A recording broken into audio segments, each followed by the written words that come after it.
Ese mwaramukanye Imana nanone kuri uyu munsi haracyari Joel Tech nk'uko bisanzwe ngira ngo mwese murabizi ko dusanzwe tubana, wowe uje bwa mbere kuri channel yacu kugira ngo ukore subscribe, like, share and comment.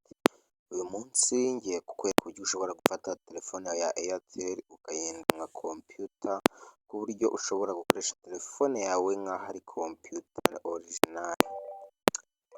Zanjye rero ndagira ngo dukomeze kubana kandi kugira ngo mwese muri hafi kugira ngo udacikwa, ndagira ngo urebe iyi video mpaka irangiye, ntuscrollinge ngo ujyane hasi utarebye ino video, kandi nzi neza ko ino video iri bukunezeze. Rero nshuti yanjye ndagira ngo turyoherwe kandi turebe ibidufitiye akamaro byinshi, kubera ko ino video idufitiye akamaro karenze cyane. Inshuti zanjye murebe uko bigenda.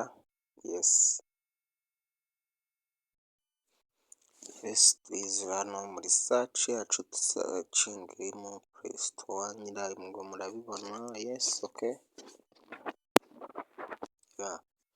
Already nyine muri kubona njye ndi gukoresha computer Airtel ni Airtel ya computer, muri kubona uko ndi kubigenza. Ubundi tuyizere hano muri apps, tuze kuri app, ubundi tuze handitse home app. Muri kubona mfitemo amanuza atandukanye, dusubizemo quick step. Kuriya niko phone iva mu ruganda imeze. Muri kubona ko ari Airtel kandi mwabonaga ko ari computer nyine ndi gukoresha. Rero nshuti zanjye nagira ngo wowe bifitiye akamaro wibuke gukora like, ubundi wandike no muri comment uti mudukorere video imeze gutya na gutya, kandi murabizi ko turi hano ku bwanyu. Turizera mu app yacu, dushaka imunuza dufite. Yego muri kubona twisubirire hahandi, hahandi handitse n'undi home app, ubundi tuze turebe ahantu handitse yakanze imbere ku kuntu wayidownloadinga. Uze muri Play Store yawe, ujye muri search yawe, nurangiza usacingemo,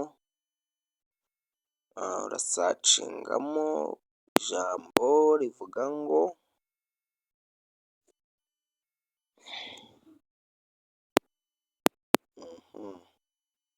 urasacingamo ijambo rivuga sacinga. Yego ushaka kuba ufite phone ebyiri, imwe ureba unahita ubikora. Yego uze wigire muri search, usacingemo window. Nta kibazo, ngira ngo mwese muri kubibona. Usacingemo window.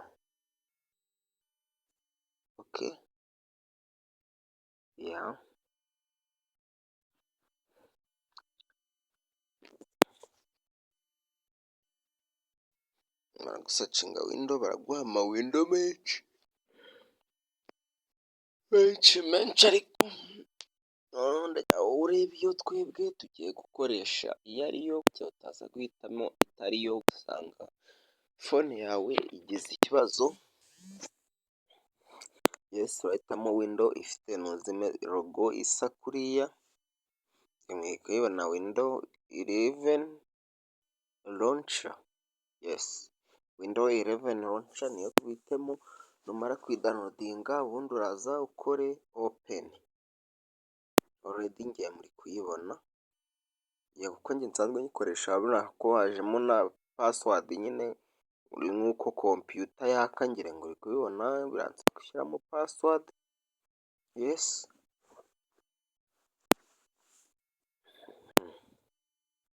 Ngira ngo murabibona ni computer neza uko iri kwaka.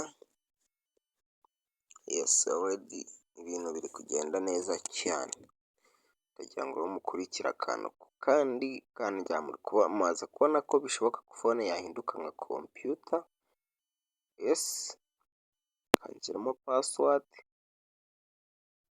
nshyiramo pasiwadi nkoreshamo, yesi, tayari ngiye muri kubibona ko fone yanjye yahindutse kompiyuta orijinali bya nyabyo, ngira ngo muri kuyibona ahantu hose njye nahashyize pasiwadi, nawe wabikora uko ushaka kumenya n'uko washyiramo wajyana cyangwa pasiwadi wabimbwira, ngira ngo redi muri kubibona ngiyo, ushaka ko wagira n'ibindi ukora wanyandikira muri komenti, ngira ngo muri kubibona mwese, dore ni kompiyuta neza neza, abazi kompiyuta n'abatayizi ndakeka namwe murabibona, dore ngiyo, yesi, inshuti zanjye, ino cano tubagezaho ibintu by'ubwenge cyane, niyo mpamvu tugira ngo mujye mwibuka gukora sabusikarayibu, layike, sheya andi komenti, kugira tujye dukomeza kubana no mu zindi videwo, kandi mujye munibuka no kubwira inshuti zanyu,